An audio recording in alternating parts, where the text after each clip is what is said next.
ओम शांति। आज 11 जून 2020 है और हम सभी ने बाबा के साकार रूप से चले हुए मधुर महावाक्य अवश्य सुने होंगे।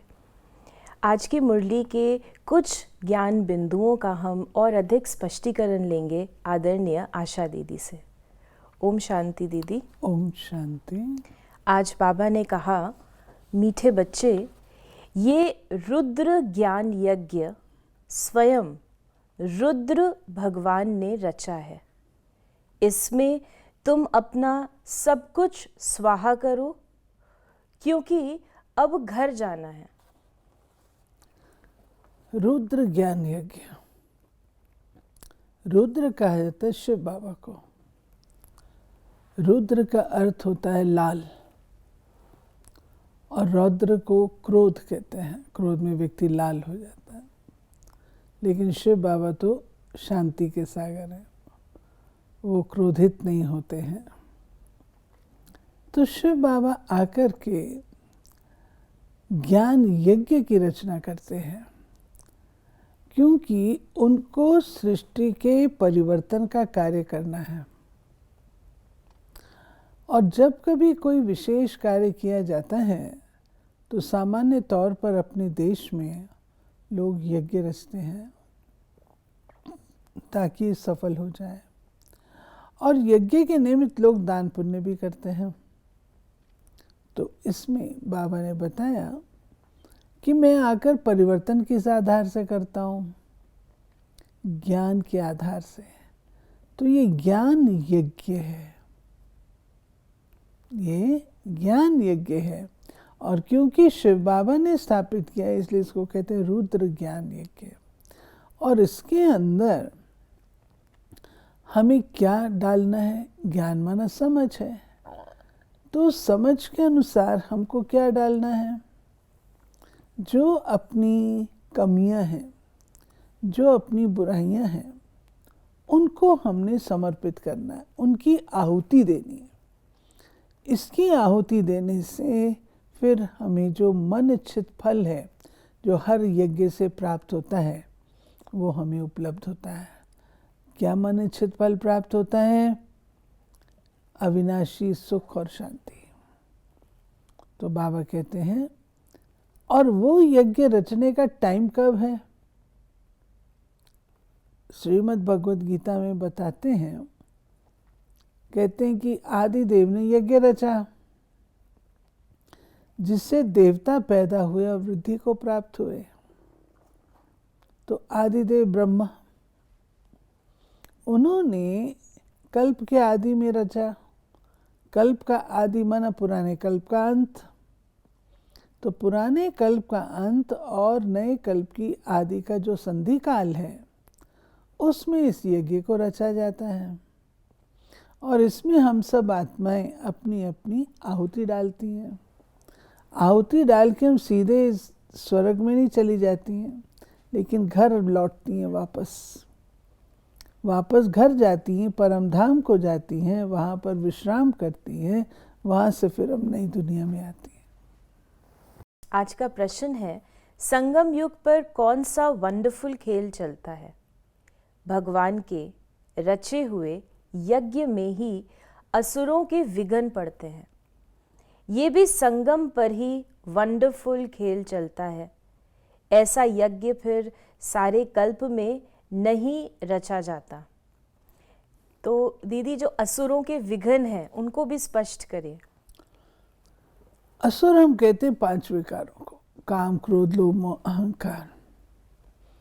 और मनुष्य उससे प्रभावित होकर, क्योंकि काम, क्रोध, लोभ, मोह, अहंकार कोई पर्सनालिटी तो नहीं है, उनकी कोई आत्मा भी नहीं है, ये नेगेटिव फीलिंग्स हैं। वो नेगेटिव फीलिंग्स कहाँ पर हैं?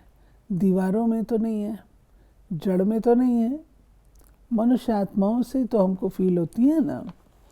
तो जब उनके प्रभाव में कुछ आत्माएं आ जाती हैं, तब वो यज्ञ में विघ्न डालती हैं। यज्ञ में विघ्न क्या डालना है? परमात्मा कहता है कि पवित्रता के आधार से स्वर्ग की स्थापना होनी है। जब पवित्रता की धारणा करनी शुरू करते हैं तो आसुरी वृत्तियां जागृत होती हैं और वो विघ्न डालती हैं, हम नहीं करने देंगे।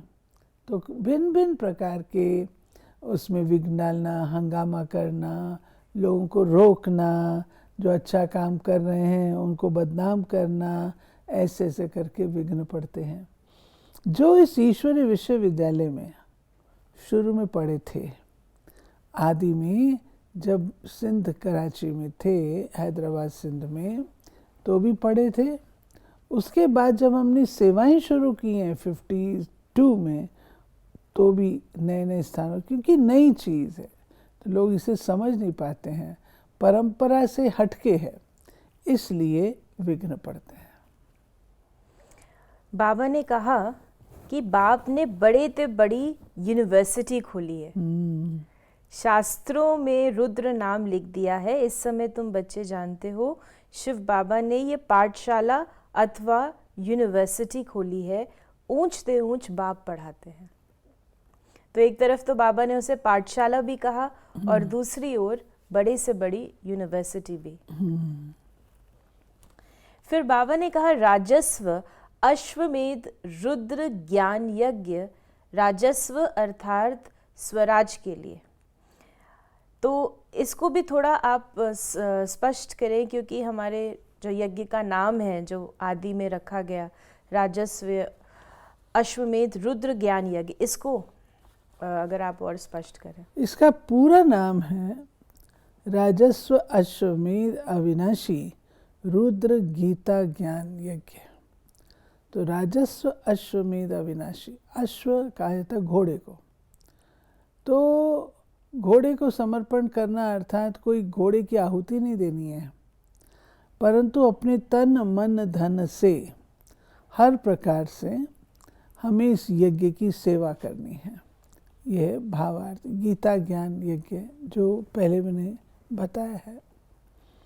तो शिव बाबा आकर के ये यज्ञ स्थापित करते हैं और उसमें हम बच्चों को कहते हैं कि इस यज्ञ की स्थापना मैं करता हूँ, परंतु इस यज्ञ को आगे चलाना उसकी जिम्मेवारी आपके ऊपर भी है। तो अश्वमेध अर्थात अपने तन मन धन से इसकी सेवा करना, तन शरीर मन और जो आपके पास कणा दाना है। बाबा ने कहा कि साक्षी हो ड्रामा को देखना होता है और फिर पुरुषार्थ भी करना होता है। तो एक तरफ है साक्षी होकर देखना कि ड्रामा में जो चल रहा है हम उसको साक्षी हो देख रहे हैं, और फिर होता है पुरुषार्थ, जहाँ पर हम एक इनिशिएशन लेते हैं और कोई चीज़ है उसको बदलने का प्रयास कर रहे हैं, पुरुषार्थ कर रहे हैं। तो दोनों चीज़ें एक प्रकार से अलग अलग हैं। तो ये थोड़ा सा आप स्पष्ट करें, और ये हम प्रैक्टिकल में कैसे करें, क्योंकि प्रैक्टिकल में कई बार ड्रामा हम कह देते हैं तो ड्रामा है और फिर पुरुषार्थ कम हो जाता है।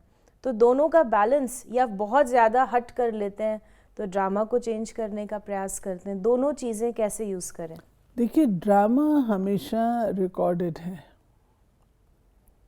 जो चीज़ रिकॉर्ड हो चुकी उसको आप चेंज नहीं कर सकते हैं, आप केवल देख सकते हैं। और पुरुषार्थ जो है वो आपका वर्तमान है, वो आपके हाथ में है। ड्रामा आपके हाथ में नहीं है, ड्रामा आपके हाथ में नहीं है। आपको ड्रामा अनुसार चीज़ को समझना है, परंतु पुरुषार्थ आपके हाथ में है, जो आज आप अपनी नई नूंद बना सकते हैं। वो इंडिपेंडेंस बाबा ने दी है। यानी इससे हम ये भावार्थ समझें कि जो ड्रामा को साक्षी हो देखने का मतलब है, जो पास्ट हो गया हम उसे साक्षी होके देख रहे हैं और वर्तमान में हम पुरुषार्थ कर रहे हैं। हाँ, और जो हर कोई अपना अपना रोल प्ले कर रहा है, तो ज़रूर अपने, मेरा पुरुषार्थ प्रेजेंट मेरे हाथ में है, उनका पुरुषार्थ तो मेरे हाथ में नहीं है। तो ड्रामा अनुसार जो उनका पार्ट है वो मुझे देखना है। यानी प्रेजेंट में अपना पुरुषार्थ करना है और ड्रामा दूसरों का और पास्ट से रिलेटेड है। फिर बाबा ने कहा कि तुम बच्चे जानते हो अभी हम ईश्वरीय परिवार में हैं, फिर दैवी परिवार में जाएंगे।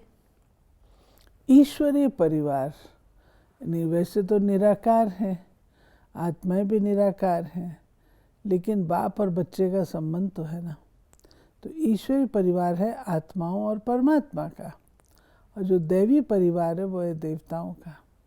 बाबा ने कहा कि अभी तुम्हारा प्रभाव इतना नहीं निकल सकता, अभी राजधानी स्थापन हो रही है, टाइम पड़ा है।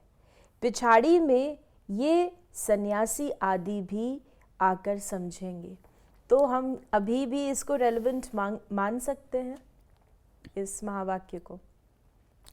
किस चीज़ को? कि जो बाबा ने कहा कि पिछाड़ी में सन्यासी आदि भी आकर समझेंगे, अभी टाइम पड़ा है, लेकिन हम देखते हैं अभी तो सभी लोग आकर समझ रहे हैं। देखिए, बाबा ने हमको ये दृश्य दिखाया है।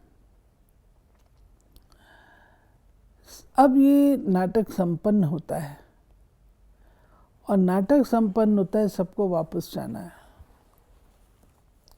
तो विश्व की सर्व आत्माओं को शिव बाबा का परिचय तो मिलना है।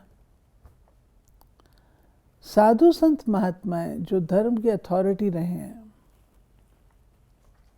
उनके आगे दो प्रॉब्लम्स, एक परंपरा और दूसरी महिला। महिलाओं को उन्होंने माना नहीं कभी, और परंपरा उसको ये उससे आगे है, विपरीत है ये। हालांकि विपरीत नहीं है, लेकिन हम उसको ज्ञान सहित समझते हैं। तो जो बाबा ने कहा सन्यासी आगे आके समझेंगे, 1987 में हम लोगों ने संत सम्मेलन किया था माउंट आबू में। उससे पूर्व तो कोई हमारे फेवर में थे ही नहीं, परंतु बहुत भाई बहनों ने मेहनत करके करके करके एक एक के पास जाके क्लैरिफिकेशंस देके साधु संत महात्माओं को शीतल किया था और इनवाइट किया माउंट आबू के लिए। आप आश्चर्य करेंगे, इतने महामंडलेश्वर वहाँ पहुँच गए और सब हैरान थे। ट्रेन में बातें कर रहे थे, हम क्यों जा रहे हैं, हम कहाँ जा रहे हैं। कौन सी चीज़ उनको ले आ रही थी? वो ईश्वरी स्नेह था,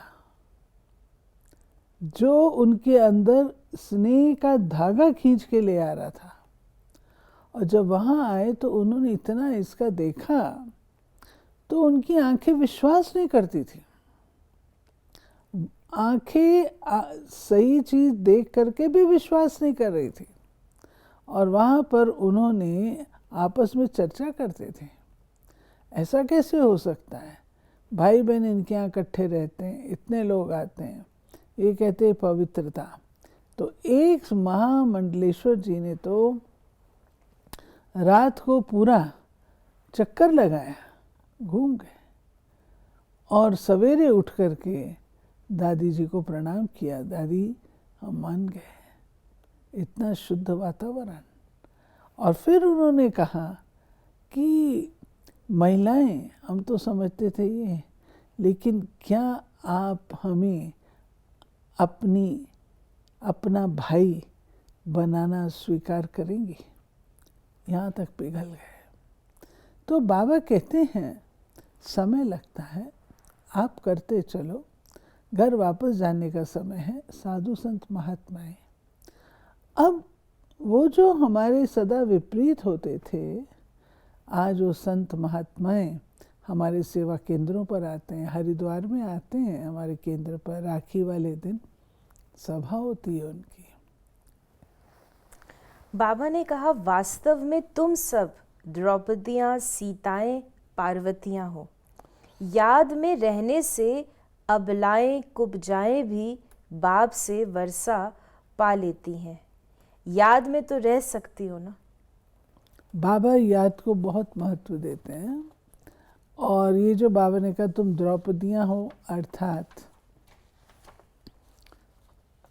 ये सामान्य महिला जगत के लिए बाबा ने कहा कि जबकि दुशासन, जिसने द्रौपदी का चीर हरण करने का प्रयास किया,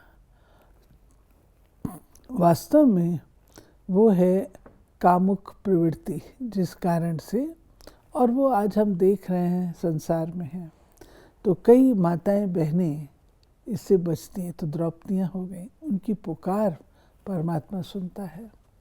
सीताएं जो कि एक गलती करके रावण की जेल में फंस गई, उनकी पुकार परमात्मा सुनता है। यानी सभी आत्माएं, ये आत्माओं का प्रतीक है, और केवल महिलाओं का नहीं, ये आत्माओं का प्रतीक। पार्वतियां भी बोला, पार्वतियाँ जो कथा सुनती हैं अमरनाथ से, तो ये हम सब आत्माओं की बात है जो बाबा कहते हैं। फिर बाबा ने कहा कि जैसा कर्म हम करेंगे हमको देख और करेंगे। बाबा ने इनसे कर्म कराया ना, ब्रह्मा बाबा के लिए बाबा ने कहा, फिर सारा यज्ञ में स्वाहा कर दिया। स्वाहा होने में कोई तकलीफ थोड़े है। ये ना बहुत साहूकार ना गरीब था, साधारण था। यज्ञ रचा जाता है तो उसमें खान पान की सब सामग्री चाहिए ना। ये है ईश्वरीय यज्ञ। ईश्वर ने आकर इस यज्ञ की स्थापना की है। शिव बाबा ने स्थापना की है, फिर उसके बाद इस यज्ञ को चलना है। जब तक स्वर्ग की स्थापना नहीं हो जाती तब तक ये यज्ञ चलता रहता है। तो उसमें बाबा ने कहा फिर यज्ञ के जो संभाल करने वाले हैं उनका भी तो खान पान इत्यादि ये सब चलता है ना, तो उसको संभालने वाले फिर जो उसे लाभ लेते हैं वो बन जाते हैं। ये बात बाबा ने यहाँ पर कही है। फिर बाबा ने कहा कि जो अपने को अर्पण में समझते हैं, हम ट्रस्टी हैं, ये सब कुछ ईश्वर का है। हम शिव बाबा के यज्ञ से भोजन खाते हैं, ये समझ की बात है ना।